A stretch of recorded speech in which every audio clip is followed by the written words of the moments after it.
Just want to give you some thoughts on the festival season here in the UK, particularly Glastonbury, which just finished. Now, when I was living in the US all those years, when I started the channel in the US, I paid scant attention to Glastonbury. I watched a few highlights, maybe, of bands that I liked, but I didn't watch it to any length at all because it didn't have the kind of coverage that you get here. I wouldn't go these days. In years past, I might have gone. I might have been open to the festival experience, but now the idea of sharing a porta potty with 6,000 people fills me with dread.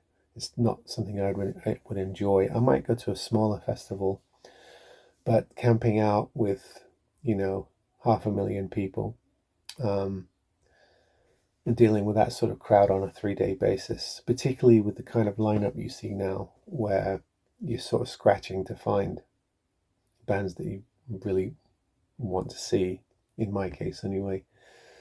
It's not something that's particularly attractive, but I do like the fact that I can watch, whole sets and keep up with how, contemporary and some of the nostalgic acts are doing these days. It's interesting as a musician, as a person interested in music. Um, I want to get the political thing out of the way first. I don't delve into politics on this channel very much, and I won't particularly talk about particular aspects of politics. Just to say that yes, this year's Glastonbury had a political edge to it. There were at least two acts that were very um, out there with their political messaging and caused a bit of a controversy. And the first sort of response to that, or the pushback on that, is I hear from people is, musicians shouldn't opine in political arenas. They should stay separate. They should just be entertainers. First of all, I don't agree. I think everybody's human and everybody's entitled to free speech. How you deliver that free speech in a public arena that people have paid for, is up for debate. And also, people who say that are very ignorant of rock and roll traditions, particularly in festival settings.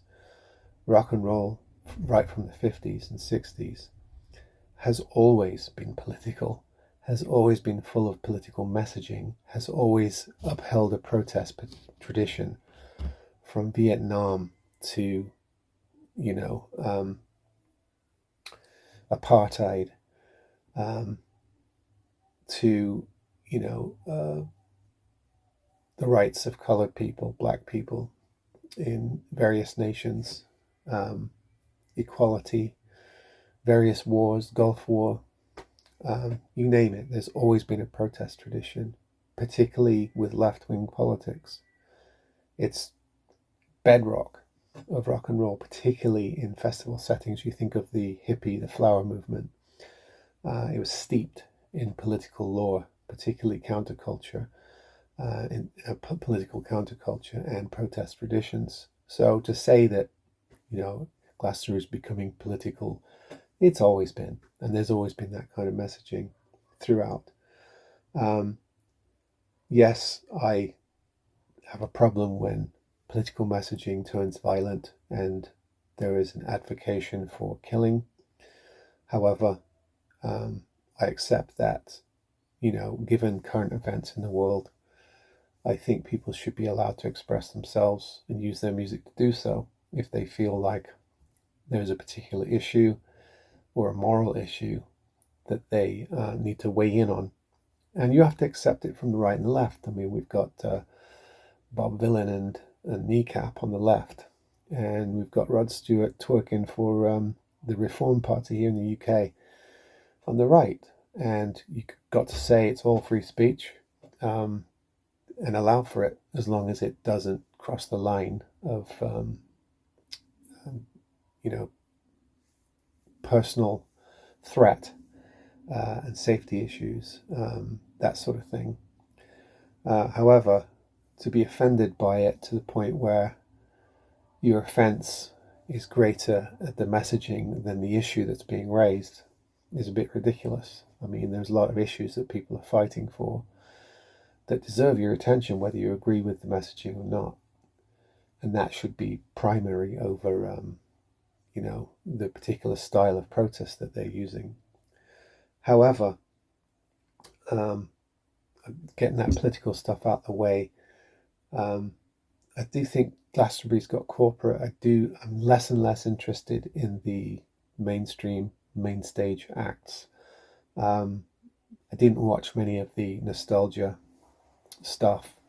While I appreciate, the octogenarian powers of Rod Stewart and Neil Young, I couldn't really sit through their sets.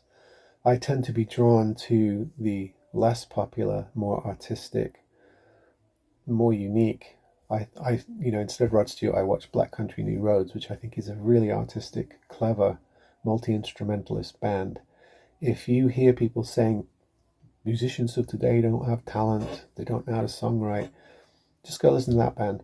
They'll set you right. There's plenty of talent in today's generation. There's plenty of good songwriting. There's people who can play instruments. There's people that play instruments better than ever. It's just they're not in the media attention. They're not the ones getting on the main stages. You have to go to the back stages to see this sort of stuff. Mildly interesting in terms of uniqueness. People like St. Vincent, Lord, Wet Leg, Emil and the Sniffers. What a great throwback to sort of late 70s era punk, Aussie style. Things like that, to me, are more interesting than the really commercial stuff. I think I watched Charlie XCX for 30 seconds, and she was singing a chorus line and stopped to adjust her attire, and you could see her mouth stop singing, but the vocals kept going, and then she caught up with it, and it was like a 3-second thing where I noticed this isn't live, and I just lost interest. Not to say it's wrong, not to say that I was morally offended or anything like that. I just didn't, at that point I didn't care, so I switched over to something else. So yeah, I think I could see why people are saying it's becoming less and less prevalent, but I would say there's still some interesting stuff going on on the smaller stages. There are spoken word stages, there are poetry readings, there are all kinds of things going on at that festival that are out of the limelight. The fact that Rodriguez brought out Robert Smith from The Cure was interesting. There's always interesting things going on. It's worth dabbling in, seeing what some of the acts and then getting out, in my opinion, on television. I don't think I would go to a show that big. But yeah, it's certainly interesting. It's nice to have it come around, once a year, and to be able to watch big chunks of it on regular television. And I'm glad to see there is some form of festival music that's surviving. There's sort of a summer festival circuit here in Britain, and it's nice to see. It's an interesting tradition. Yes, it's not the same as it was when your parents went 30, 40 years ago. Nothing's the same. However, I think some of them are, interesting and do promote good music. I mean, there are all kinds of folk festivals, there are goth festivals, there are, freak folk, jazz, all Latin, all kinds of stuff going on. And there are lots of mixed sort of alternative Lollapalooza style festivals, big and small. And we're having such a good British summer this year that people are enjoying getting out, seeing music in the outdoors, and you can't really blame them. And it's a nice reminder that music is something to be seen live, not just listened to on headphones.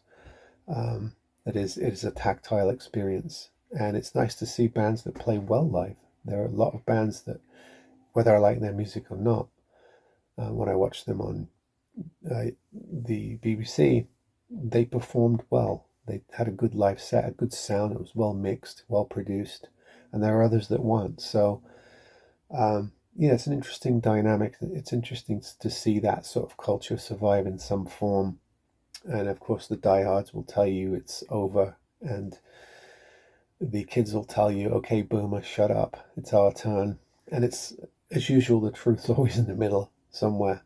Um, and I think it's important that you do have different generations being represented, that you do have the older, early rock and roll group that still survives, and can kind of show the kids how it's done, and that you do have up and coming, dynamic, unique, progressive music from this generation, the current generation, and all generations in between.